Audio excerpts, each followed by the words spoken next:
নমস্কার বন্ধুরা, আজ আমি নিয়ে এসেছি টমেটো ও চিঁড়ে দিয়ে দারুণ লোভনীয় একটি রেসিপি, যেটা আপনারা সকাল, দুপুর বা রাত্রি যে কোনো সময় খেতে পারবেন আর বানাতেও পারবেন খুবই কম সময়ে আর সাধারণ কিছু উপকরণ দিয়ে। আর খেতেও হয় ভীষণই টেস্টি। আপনারা এই রেসিপি দেখে একবার বাড়িতে তৈরি করবেন, দেখবেন বাড়ির ছোট থেকে বড় সকলেই খুবই পছন্দ করবে আর বারবার বানানোর রিকোয়েস্ট করবে।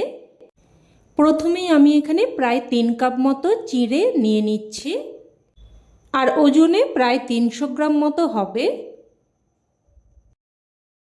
আর চিঁড়েটা দেখুন একদম মোটাও না আবার একদম পাতলাও না, একটু মিডিয়াম ধরনের চিঁড়ে কিন্তু নিতে হবে।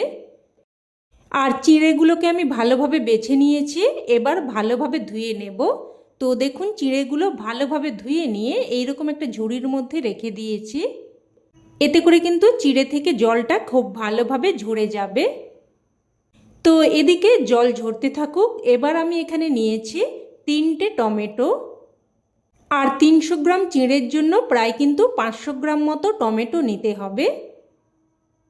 টমেটোগুলো খুব ভালোভাবে ধুয়ে নিয়ে তারপর দেখুন টমেটোগুলোকে এইভাবে ছোট ছোট টুকরো করে কেটে নিচ্ছি। তো সমস্ত টমেটোগুলো কেটে নিয়ে এবার এগুলোকে একটা মিক্সিং জারের মধ্যে নিয়ে পেস্ট করে নেব। তো দেখুন একটা মিহি পেস্ট করে নিয়েছি। এবার এটাকে এক সাইডে রেখে দিচ্ছি। এবার গ্যাস অন করে কড়াই বসিয়ে এখানে দিয়ে দিচ্ছি প্রায় 2 থেকে 3 চামচ মতো রিফাইন্ড অয়েল বা সাদা তেল। তেল গরম হয়ে আসলে ফোড়নে দিয়ে দিচ্ছি অল্প একটু 5 ফোড়ন, প্রায় 1/3 চামচ মতো, আর হাফ চামচ মতো দিয়ে দিলাম কালো সর্ষে, দিয়ে দিচ্ছি 4টে শুকনো লঙ্কা, আর 1 চামচ মতো ছোলার ডাল, আর 1 চামচ মতো বিউলির ডাল। আর যেহেতু ডালের মধ্যে কেমিক্যাল পাউডার মেশানো থাকে, তাই কিন্তু ভেজা সুতির কাপড়ে করে ডালগুলোকে ভালোভাবে মুছে নিয়েছি। তো সব কিছু কয়েক সেকেন্ড নাড়াচাড়া করে ভেজে নিয়ে এবার এর মধ্যে দিয়ে দিচ্ছি কয়েকটা কারি পাতা। আর আমি এখানে শুকনো কারি পাতা দিয়েছি। আমি কারি পাতা শুকনো করে সারা বছর ব্যবহার করি, তবে আপনারা কিন্তু টাটকা কারি পাতাটাও ব্যবহার করতে পারেন। তো কারি পাতাগুলোকেও একটু ভেজে নিয়ে এবার এখানে দিয়ে দিচ্ছি পেঁয়াজ। এখানে আমি 2টো মিডিয়াম সাইজের পেঁয়াজকে ছোট ছোট করে কেটে দিয়েছি। তো এবার পেঁয়াজটাকে নাড়াচাড়া করে কিছুক্ষণ ভেজে নেব। আর পেঁয়াজটা এদিকে ভাজা হতে হতে আমি দেখুন এখানে কয়েকটা সবজি কেটে রেডি করে নিয়েছি। এখানে নিয়েছি বিনস, ক্যাপসিকাম, গাজর, আলু আর মটরশুঁটি। সমস্ত সবজি ছোট ছোট টুকরো করে দিয়েছি, তবে আপনারা আপনাদের পছন্দ মতো যে কোনো সবজি ব্যবহার করতে পারেন, আবার যে কোনো সবজি বাদ দিয়েও দিতে পারেন। শুধুমাত্র আলু দিয়েও কিন্তু এই রান্নাটা করতে পারেন। আর সমস্ত সবজি আমি কেটে ভালোভাবে ধুয়ে নিয়েছি। এবার এদিকে দেখুন পেঁয়াজগুলোও কিন্তু ভাজা হয়ে গেছে, তবে পেঁয়াজগুলোকে কিন্তু একদম লাল করে ভাজা চলবে না। দেখুন এইরকম হালকা মতো করে ভেজে নিতে হবে। এবার এখানে দিয়ে দিয়েছি আমি কয়েকটা চেরা কাঁচা লঙ্কা, আর সাথে কেটে ধুয়ে রাখা সবজিগুলোও দিয়ে দিলাম। এবার এখানে দিয়ে দিচ্ছি স্বাদ অনুযায়ী লবণ, অল্প একটু হলুদ গুঁড়ো, আর দিয়ে দিচ্ছি অল্প একটু কাশ্মীরি লঙ্কার গুঁড়ো। আর রান্নাতে লবণ আর ঝালটা কিন্তু অবশ্যই আপনারা আপনাদের স্বাদ অনুযায়ী দিয়ে দেবেন। এবার সব কিছু ভালোভাবে মিশিয়ে নিয়ে একটা ঢাকনা দিয়ে মিডিয়াম ফ্লেমে সবজিগুলোকে প্রায় 2 থেকে 3 মিনিট মতো ভেজে নেব। তো প্রায় 2 থেকে 3 মিনিট মতো ঢাকনা দিয়ে সবজিগুলোকে হালকা ভেজে নিয়েছি। এবার আগে থেকে যে টমেটোর পেস্টটা রেডি করে রেখেছিলাম ওটা দিয়ে দিচ্ছি। আর যেহেতু টমেটোর মধ্যে জল আছে, তাই আলাদা করে কিন্তু কোনো রকম জল দেওয়ার প্রয়োজন নেই। এই টমেটোর জলেই কিন্তু সমস্ত সবজি রান্না হয়ে যাবে।